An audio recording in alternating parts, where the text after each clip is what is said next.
what was the test that Rivka needed to pass in order to prove that she was Yitzchak's wife? What was like the main test? She said she was worthy of being Yitzchak's wife. Eliezer came. He wanted to test who is the right one, find out the right candidate to be Yitzchak's wife. What was it? He brought him water. Okay. And his camels. And his camels. Okay.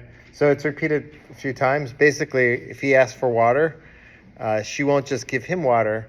She'll offer water for all of his camels as well.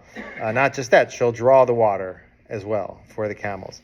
So why is this test so important? Like, if you just draw water for camels, you can marry one of the most important people in the world. Like, what's going on here? So one explanation is that it shows her overflowing kindness. Like, she didn't have to do that, and that's a trait that signifies the matriarchs and the patriarchs. Another understanding of this, I heard from Sivan Rahav Meir. She's an Israeli journalist, a great Jewish thinker. She said that the trait here that stands out is not just the generosity; it's the ability to read between the lines of what somebody's really saying when they're saying it. And he was saying, I'm very thirsty. Can you provide water? But he wasn't just saying that. There was something deeper there. He was saying, we need water for the way because it's very hot out. And it's basically, there were other needs that are beneath the surface beyond what he was saying. And that's a unique trait, to be able to hear what people are saying beneath the surface. It comes up a lot in rabbi life. We had somebody whose parent passed away, and I was chatting with them, and they kept saying, my father, he was so accomplished, he did so many things, but they weren't saying it like in this like proud way.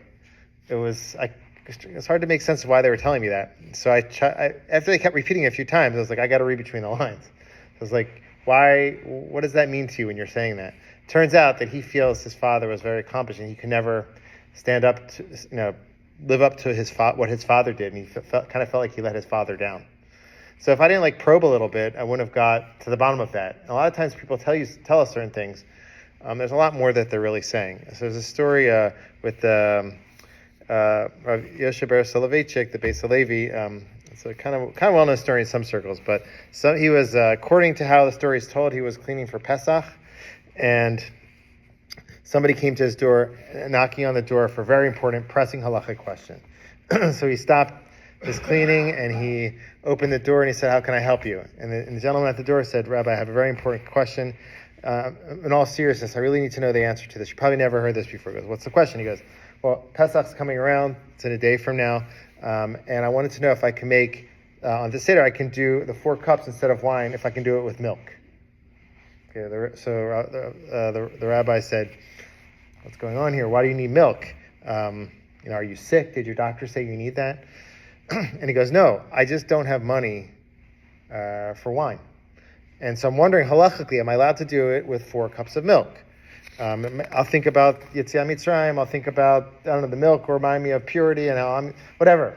So Rabbi the Beis Levi immediately rushed to his wife and said, well, first he asked, what do you do? He goes, "I'm a blacksmith. I don't have proper finances." So he immediately rushed to his wife and he told his wife to bring 25 rubles. And so she brought him 25 rubles, and he handed the 25 rubles to the gentleman, and he was so grateful and happy. And later on, his wife said to him, he goes, 25 rubles is a lot. All he needs is 5 rubles to get wine. You provide him with all that money so he can get the wine, but you gave him so much more. And he goes, "Listen, I was listening to what he was really saying." He says, "I don't have any money. I want to do the Seder Pesach on 4 cups of milk. If he's saying he wants to do it on milk, that means he doesn't even have money for meat." So he goes, "I'm going to give him not just money for wine, but money for meat, so he can have a proper Seder, so he can have everything he needs." So he was listening deeper to multiple levels. Why is he asking me for milk? Because he doesn't have money. He's asking for milk, and he specifically probably doesn't have meat. Doesn't have money for a meal.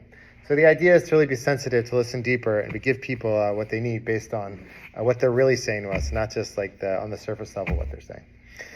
That's where Rivka stood out.